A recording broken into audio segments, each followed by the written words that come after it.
नमस्कार साथियों, स्वागत है आप सभी का आपकी अपनी पाठशाला पर। मैं हूं अंकित अवस्थी। आप हैं मेरे साथ में एक ऐसी खबर की सुर्खी प्राप्त करते हुए जिससे कि आपको यह मालूम चलेगा कि संभवतया जब तक पुतिन जिंदा हैं तब तक वो अजय रहने वाले हैं। ऐसा मैं क्यों कह रहा हूं? क्योंकि रिकॉर्ड 5वीं बार पुतिन रूस के राष्ट्रपति बन गए हैं और इस बार पुरानी बार से ज्यादा वोट परसेंटेज प्राप्त करके बने हैं। और ये चुनाव ऐसे वक्त में जब रशिया यूक्रेन कन्फ्लिक्ट चल रहा है। रशिया यूक्रेन कन्फ्लिक्ट के 2 साल से ऊपर हो चुके हैं और उसके बावजूद रूस के लोगों के द्वारा की गई वोटिंग में अपोजिशन को सिंगल डिजिट में वोट मिला है। तो सिंगल डिजिट में वोट मिला है और पुतिन को इतना जबरदस्त समर्थन मिला है। या तो ये लोगों का प्यार है या फिर चुनाव में धांधली। ये दो ही विचारधाराएं हैं। लोगों का प्यार है, पुतिन मानते हैं, और चुनाव में धांधली है, ऐसा वेस्टर्न वर्ल्ड मानता है। दोनों के ही अपने विचार हैं, लेकिन पुतिन 5वीं बार रूस के राष्ट्रपति बन चुके हैं।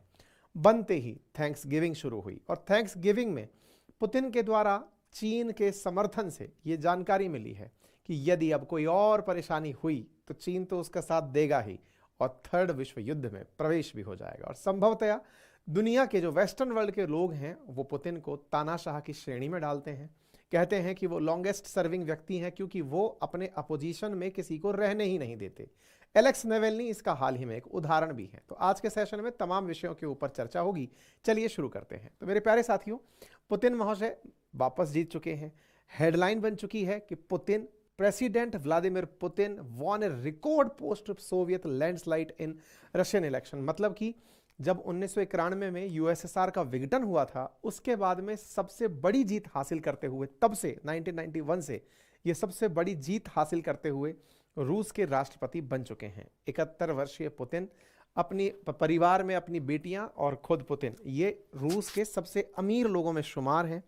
व्लादिमीर पुतिन ने 87% वोट प्राप्त किया है। यही कारण है कि दुनिया के प्रमुख अखबारों में इनकी वोटिंग परसेंटेज अपने आप में इस समय सुर्खी बनी हुई है। आप देख सकते हैं व्लादिमीर पुतिन जीत चुके हैं। 87.97% वोट इनको प्राप्त हुआ है और कहा जा रहा है कि जैसे कभी स्टालिन का शासन हुआ करता था रूस में, अब ये उसके शासन की सीमाओं को भी तोड़ देंगे। इतनी बार रिकॉर्ड तरीके से ये जीतते हुए सेकंड हाईएस्ट पर तो पहुंच चुके हैं और स्टालिन के शासन को, जो कि लगभग 2 दशक से ऊपर चला था, उसे क्रॉस कर जाएंगे। इनके अपोजिशन में जो लोग थे उन लोगों को वोट परसेंटेज कितना कम मिला, इसे देख करके संभवतया आपको एक तरफा जो चुनाव है इसकी कहानी समझ में आ जाएगी। आप देख सकते हैं पुतिन को 87.67% वोट प्राप्त हुआ है। वहीं अपोजिशन में जो लोग हैं उन्हें 3-3%, 4-4% के आसपास वोट मिला है। रूस क्षेत्रफल के हिसाब से दुनिया का सबसे बड़ा देश है। यूरोप और एशिया में फैला हुआ देश है। यहाँ पर लगभग 14 करोड़ के आसपास लोग निवास करते हैं। यहाँ का जो पॉलिटिकल सिस्टम है उसके अंदर लेजिस्लेचर में फेडरल असेंबली होती है और ड्यूमा होता है। फेडरल असेंबली उच्च सदन जैसे भारत में राज्यसभा है और लोकसभा की तरह यहाँ पर ड्यूमा होता है।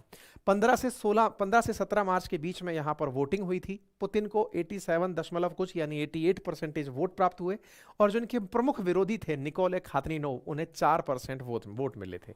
तो इस प्रकार से इन्होंने अपोजिशन में जो लोग उपलब्ध थे उन्हें पर्याप्त मात्रा में इज्जत बख्श दी है। हमने भी इस बारे में ट्वीट किया है और आपको पहले ही इस बारे में जानकारी हम लोग दे चुके हैं जैसे ही ये चुनाव जीते थे उसके साथ ही। देश के प्रधानमंत्री ने भी इन्हें ट्वीट दिया है और रशिया की जो एम्बेसी इंडिया में है उनके द्वारा भारत को धन्यवाद दिया गया है। ट्वीट जबरदस्त जो था वो यूरोपियन यूनियन वालों का था। उनका ट्वीट था, कांग्रेचुलेशन दिया जाता है व्लादिमीर पुतिन को, उनकी लैंडस्लाइड विक्ट्री हुई है क्योंकि अब उनके पास कोई अपोजिशन नहीं है, कोई आज़ादी नहीं है और कोई चॉइस नहीं है।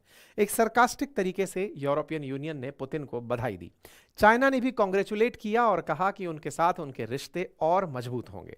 और साथ ही साथ वेस्टर्न लीडर्स ने कहा कि यह चुनाव पूरी तरह से इलीगल है और पूरी तरह से इस पूरे इलेक्शन को मैनिपुलेट किया गया है, इलीगल विक्ट्री दिखाई गई है। इलेक्शन केवल दिखाने के लिए है। लोगों ने वोट दिया है नहीं दिया है इस बारे में किसी को कोई कयास नहीं दिए जा रहे हैं। तो पुतिन के चुनाव में जीतने पर जिस प्रकार की सुर्खियां बन रही हैं, उन सुर्खियों को देखते हुए लोगों को लगता है कि जब अपोजिशन में कोई है ही नहीं और जो अपोजिशन में आता है उसे पुतिन छोड़ते ही नहीं है, तो जिसे वोट देना है वो निश्चित ही पुतिन को देंगे, बाकी लोगों को वोट देने का ऑप्शन ही नहीं है। ऐसी स्थिति में रूस के जो राष्ट्रपति हैं ये फिलहाल 5वीं बार रिकॉर्ड राष्ट्रपति बनकर आए हैं और यहां पर राष्ट्रपति बनते ही अब भविष्य को लेकर के रूस के लोगों को इनसे जो प्यार है वो कितना मिलेगा ये इस आंकड़े से देख सकते हैं कि प्रोग्रेसिव तरीके से इनके प्रति लोगों का प्यार बढ़ता जा रहा है। और पुतिन अपने इस प्यार को दिखाने के लिए केवल इतना कहते हैं कि मैं आप लोगों को सोवियत एरा में जो इज्जत रूस को मिलती थी, सोवियत रूस को मिलती थी, मैं आप लोगों को वही इज्जत ले जाना चाहता हूं, वही इज्जत दिलाना चाहता हूं। ऐसी स्थिति में अब जानकारी बड़ी खास होती है कि आफ्टर ऑल ये पुतिन है कौन। साथियों, कहते हैं कि लेनिनग्राड नाम से जो जगह वर्तमान में सेंट पीटर्सबर्ग के नाम से जाना जाता है, वहां पर एक गरीब परिवार में जन्मे थे। इनके पिता नेवी में काम करते थे, माता एक फैक्ट्री में काम किया करती थी। एक साधारण बच्चे थे और अपनी पढ़ाई लिखाई करके यूनिवर्सिटी ऑफ मॉस्को से पढ़ाई करते हुए इन्होंने सेंट पीटर्सबर्ग स्टेट यूनिवर्सिटी से इन्होंने पढ़ाई करते हुए केजीबी को ज्वाइन किया था। केजीबी जैसे भारत के अंदर RANW है, रॉ है, बिल्कुल वैसे ही इनके यहाँ पर सोवियत रूस में उस समय जो खुफिया एजेंसी हुआ करती थी केजीबी, इन्होंने उसे ज्वाइन किया था। केजीबी के दास्तान किस्से सोवियत रूस के एरा में काफी सुनने को मिलते थे, क्योंकि सेकेंड वर्ल्ड वॉर के बाद से लेकर के शीत युद्ध की समाप्ति तक केजीबी और CIA इन दोनों के ही किस्से दुनिया में रूस वर्सेस सोवियत रूस वर्सेस अमेरिका के नाम पर सुनने को मिला करते थे। ये वहां पर काम करते रहे और इन्होंने अपनी 1989 में अपनी एक प्रॉपर बायोग्राफी लिखी, जिसमें उन्होंने बताया कि किस प्रकार से इन्होंने जर्मन्स के द्वारा इनके जो डॉक्यूमेंट्स ले जाए जा रहे थे, रूस का जो नुकसान पहुंचाया जा रहा था, उससे इन्होंने दुनिया को बचाया था। खैर, फिलहाल के लिए इनके ये कुछ आई कार्ड्स हैं जो कि पब्लिक में उपलब्ध हैं। केजीबी के प्रति इनका जो प्यार है वो इस प्रकार से फेमस है कि ये जिस सर्विसेज में काम किए, फाइनली उसके डायरेक्टर बनकर रिटायर्ड हुए थे।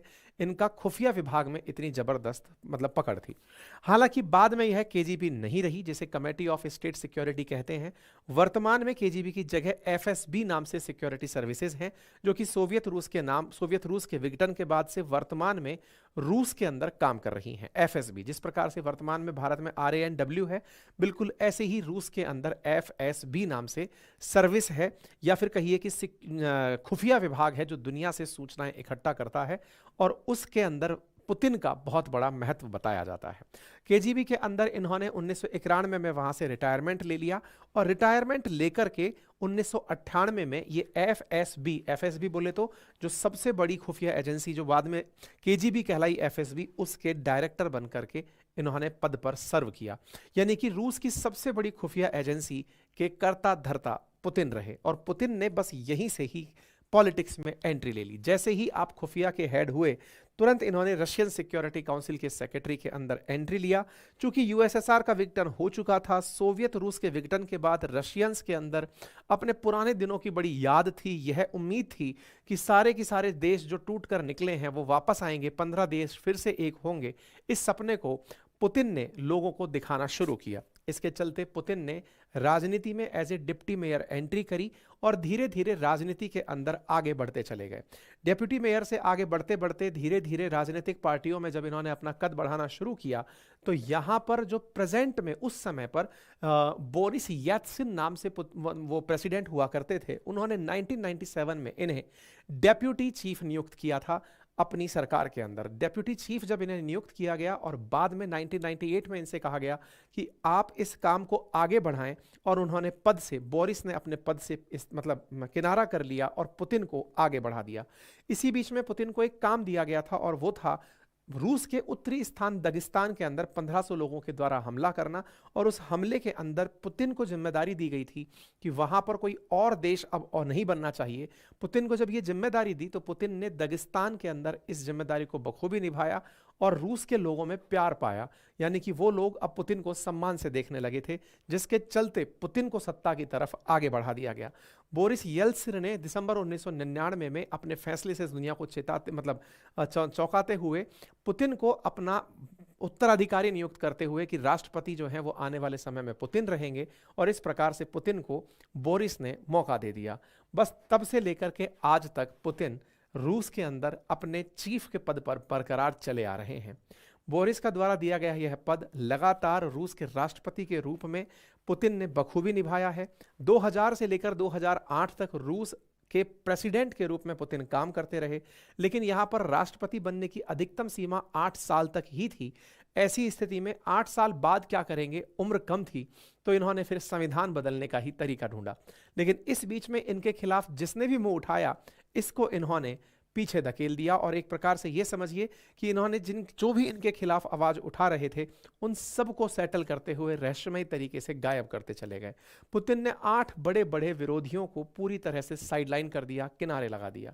इनके खिलाफ जब भी तख्ता पलट की कोशिश हुई उन पूरे लोगों को इन्होंने खत्म ही कर दिया और उनको रूस के इतिहास से ही गायब कर दिया। ऐसा नहीं है कि पुतिन के ऊपर हमले नहीं हुए। कुछ रिपोर्ट्स बताती हैं कि पुतिन अब तक 6 बार असैसिनेशन अटेम्प्ट्स झेल चुके हैं, यानी उन्हें मारने के लिए 6 बार प्रयास हो चुका है, लेकिन पुतिन हर बार जिंदा बचकर बाहर निकले हैं। कहते हैं वर्ष 2000 के अंदर रूस ने ऑर्गेनाइज्ड क्राइम की कमर तोड़ते हुए रूसी माफिया पर हमला किया, तो रूसी माफिया ने पलटकर इन पर हमला किया। ऐसे ही उज्बेकिस्तान की ट्रिप पर जब थे तो उग्रवादियों ने हमला किया। ऐसे ही पुतिन के ब्रेड जैम के अंदर जहर डाल दिया गया। तो इनके साथ भी कईयों बार इन्हें मारने का प्रयास हुआ है, लेकिन पुतिन हर बार जीत करके वापस आए। 2008 में जब 2 बार का अपना कार्यकाल पूरा कर चुके थे, तब इनके लिए बड़ा चैलेंज ये था कि कैसे अब ये खुद वापस से सत्ता में आए। ऐसी स्थिति में इन्होंने अपने एक बड़े करीबी, जिनका नाम दिमित्री मेदवेदेव था, उन्हें रूस का राष्ट्रपति बनवाया और खुद प्रधानमंत्री बन गए। संविधान संशोधन करके राष्ट्रपति का कार्यकाल 4 से बढ़ाकर 6 साल करवाया। 2012 में पुतिन फिर से रूस के राष्ट्रपति बन गए। 2012 से लगातार शासन में रहे और इसके बाद में 2014 में पुतिन ने रूस की तरफ से क्रीमिया पर, जो कि यूक्रेन का हिस्सा हुआ करता था, उस पर हमला कर दिया। रूस के द्वारा किया गया यह हमला और दिमित्री मेदवेदेव का राष्ट्रपति बनना लोगों के अंदर एक प्रकार का रूस के प्रति प्रेम जगा रहा था, पुतिन के प्रति प्रेम जगा रहा था कि पुतिन हमारे देश को वापस से यूनिफाइड करने के लिए किसी देश पर हमला करने से भी पीछे नहीं हटेंगे। ऐसा ही हुआ। रशियन प्रेसिडेंट का कार्यकाल 6 साल तक के लिए बढ़ा दिया गया। 6 साल तक बढ़े इस कार्यकाल में अब पुतिन दोबारा चुनाव जीत करके आ चुके थे, लेकिन इसी बीच में वर्ष 2020 में इन्होंने संविधान में संशोधन करके ही इस संविधान को ऐसा बना दिया कि 2036 तक पुतिन अब राष्ट्रपति रह सकते हैं, यानी कि वो 2 बार का जो टर्म था वो हटा दिया गया और ऐसी स्थिति में पुतिन अब मल्टीपल टाइम राष्ट्रपति बन सकते हैं। वो रास्ता साफ हो गया।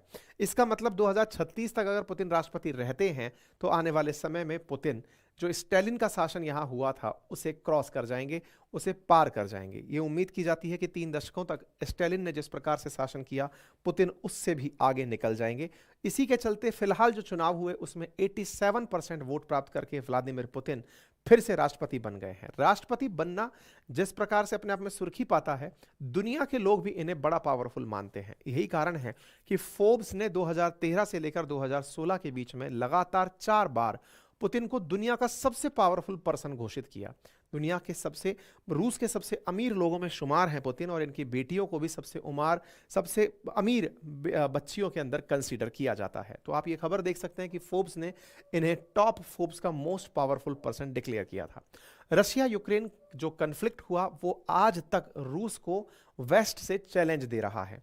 यूक्रेन कन्फ्लिक्ट की कहानी में कहते हैं कि वर्ष 2021 के सितंबर में यूक्रेन ने अपना प्यार नाटो देशों के प्रति दिखाया। नाटो देश यूक्रेन में ही युद्ध का अभ्यास करने चले आए। पुतिन ने उन्हें समझाया कि अगर आप ऐसा करते हैं तो आप युद्ध को बुलावा देते हैं। नाटो कंट्रीज नहीं माने, यूक्रेन नहीं माना। यूक्रेन ने फरवरी 2022 में जब हदें पार की तो पुतिन ने डायरेक्ट एक्शन यूक्रेन के ऊपर कर दिया और उसका नतीजा यह निकला कि फरवरी 2022 से चला हुआ यह युद्ध अब 2 साल पूरे कर चुका है, 3रे साल में प्रवेश कर चुका है और लगातार रशिया यूक्रेन कन्फ्लिक्ट चल ही रहा है।